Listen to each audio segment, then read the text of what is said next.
Presiden Zelensky berkata akhirnya artileri barat bekerja, akurasi mereka dibutuhkan. Ukraina berjuang mencegah setiap kemajuan besar Rusia ke utara wilayah Donetsk. Tetapi tekanan meningkat dengan penembakan berat di kota Sloviansk dan daerah berpenduduk di dekatnya. Militer Ukraina mengatakan pada hari Rabu, Rusia dan proksi separatis sudah menguasai bagian selatan provinsi Donetsk ketika mereka secara efektif menyelesaikan perebutan wilayah tetangga Luhansk pada hari Minggu dengan merebut kota Lysychansk yang sebagian besar sekarang berada di reruntuhan.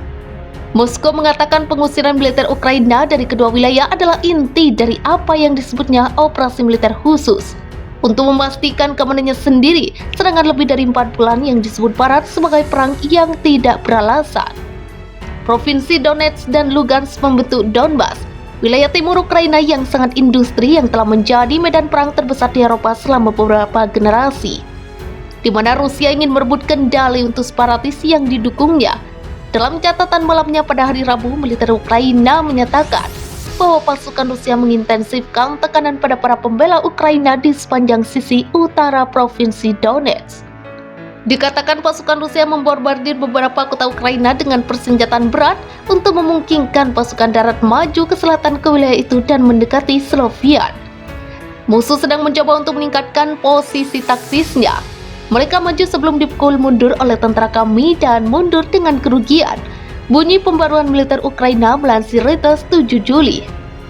Pasukan Rusia lainnya katanya bertujuan untuk merebut 2 kota dalam perjalanan ke kota Kramatorsk selatan Sloviansk dan juga berusaha untuk menguasai jalan raya utama yang menghubungkan provinsi Lugansk dan Donetsk. Kami menahan musuh di perbatasan, kata Gubernur Lugansk Serhiy Gaidai kepada TV Ukraina. Kemudian dia mengatakan bahwa Lugansk masih belum sepenuhnya diduduki oleh pasukan Rusia, bahwa Rusia telah mengalami kerugian besar. Mereka akan terus mencoba untuk maju di Sloviansk dan Bakhmut, tidak ada keraguan tentang itu, katanya. Sementara itu, wali kota Sloviansk Vadim Liak mengatakan dalam sebuah video briefing bahwa kota itu telah diserang selama 2 minggu terakhir. Situasinya tegang, ungkapnya, menambahkan bahwa 17 warga telah tewas di sana sejak Presiden Vladimir Putin memerintahkan pasukan Rusia ke Ukraina pada 24 Februari. Kementerian Pertahanan Rusia mengatakan pihaknya tidak menargetkan warga sipil dan pada Rabu mengatakan pihaknya menggunakan senjata presisi tinggi untuk menghadapi ancaman militer. Terpisah dalam pesan video malamnya, Presiden Ukraina Volodymyr Zelensky mengatakan para pejuang Ukraina melakukan serangan nyata pada target logistik Rusia seperti Depot yang mempengaruhi potensi ofensif mereka. Akhirnya artileri barat mulai bekerja dengan kuat.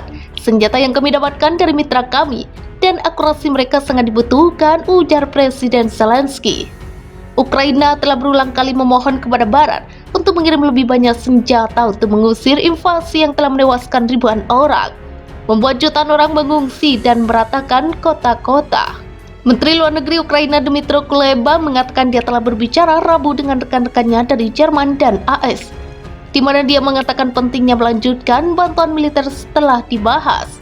Diketahui Rusia mengatakan pihaknya terpaksa mencoba mendemilitarisasi Ukraina setelah Barat mengabaikan permintaannya untuk menjamin bahwa sesama bekas Republik Soviet dan tetangganya tidak akan diterima NATO.